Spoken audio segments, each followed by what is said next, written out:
ప్రభుత్వ అధికారులు చెప్పినట్లు విద్యా విధానంలో లెసన్ ప్లాన్స్, ఆయా టాపిక్లపై సంపూర్ణ అవగాహన కొరకు వీడియోలను రూపొందించి ఉపాధ్యాయులకు అందుబాటులో తెస్తాము అని చెప్పిన దానిలో భాగంగా ప్రభుత్వం వారు తమ లీప్ యాప్ నందు ఉపాధ్యాయులు విద్యార్థులకు ఒక టాపిక్ను గురించి ఎక్స్ప్లెయిన్ చేసేటప్పుడు ఎదురయ్యే సవాళ్లను అధిగమించేందుకు, అలాగే విద్యార్థులు ఆ టాపిక్పై తమ అవగాహనను మరింత మెరుగుపరుచుకునేందుకు అనువుగా ఏపీ ప్రభుత్వం వారు తమ లీప్ యాప్ నందు ప్రతి కాన్సెప్ట్కు సంబంధించిన వీడియోలను రూపొందించి పొందుపరచడం జరిగింది.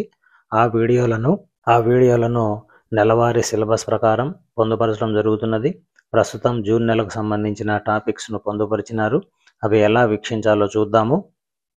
మొదటగా లీప్ యాప్ ఓపెన్ చేసి డిపార్ట్మెంట్పై క్లిక్ చేసి మనం లాగిన్ కావాలి. లాగిన్ అయిన తర్వాత ఈ టీచర్పై క్లిక్ చేయాలి. ఇక్కడ టీచర్ రిసోర్సెస్పై క్లిక్ చేయాలి. ఇక్కడ సమ్మరీ వీడియోస్ అని ఉంది. ఈ సమ్మరీ వీడియోస్పై క్లిక్ చేయాలి. ఈ విధంగా ఇంటర్ఫేస్ వస్తుంది. సెలెక్ట్ క్లాసెస్ అని ఉంది. 1 to 5th క్లాసు ప్రస్తుతానికైతే పొందుపరచలేదు, పొందుపరుస్తారు. ఇక్కడ వ్యూ ఆల్ పై క్లిక్ చేయాలి. వ్యూ ఆల్ పై క్లిక్ చేస్తే అన్ని క్లాసులు కనిపిస్తాయి. ఉదాహరణకు 8th క్లాస్ ఆఫ్ చేసుకుంటాను. ఓకే పై క్లిక్ చేయాలి. ఇక్కడ సెలెక్ట్ సబ్జెక్ట్ అని ఉంది. సెలెక్షన్ ఆఫ్ చేసుకుంటాను.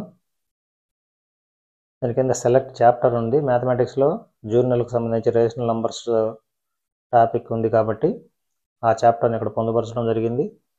ఇక్కడ సెలెక్ట్ టాపిక్ అని ఉంది. ఇంట్రడక్షన్ ఆఫ్ రేషనల్ నంబర్స్ తీసుకుందాం. పైకి స్క్రోల్ చేస్తే ఇక్కడ సెలెక్ట్ సబ్ టాపిక్ అని ఉంది. ఇక్కడ ఇంట్రడక్షన్ ఆఫ్ రేషనల్ నంబర్స్ తీసుకుందాం. పైకి స్క్రోల్ చేస్తే ప్రొసీడ్ అని ఉంది. ప్రొసీడ్ పై క్లిక్ చేద్దాం. ఈ విధంగా వీడియో ఉంది.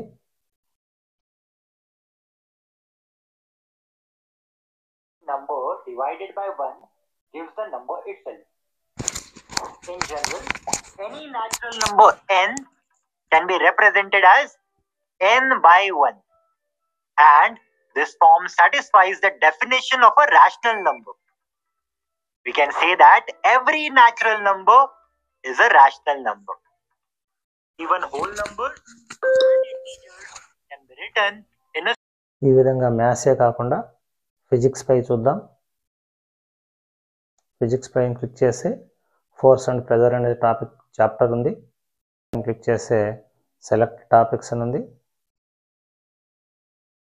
టాపిక్ పై క్లిక్ చేసి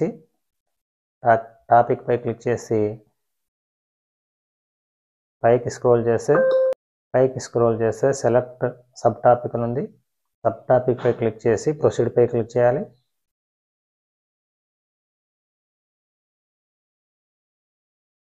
ఫోర్స్కు సంబంధించిన వీడియో ఉంది. దీనిపైన క్లిక్ చేద్దాం. ఈ విధంగా ఫోర్స్ చాప్టర్కి సంబంధించిన వీడియో మనకు డిస్ప్లే అవుతుంది. ఈ విధంగా ఆ వీడియోస్లను ఉపయోగించుకోగలరు.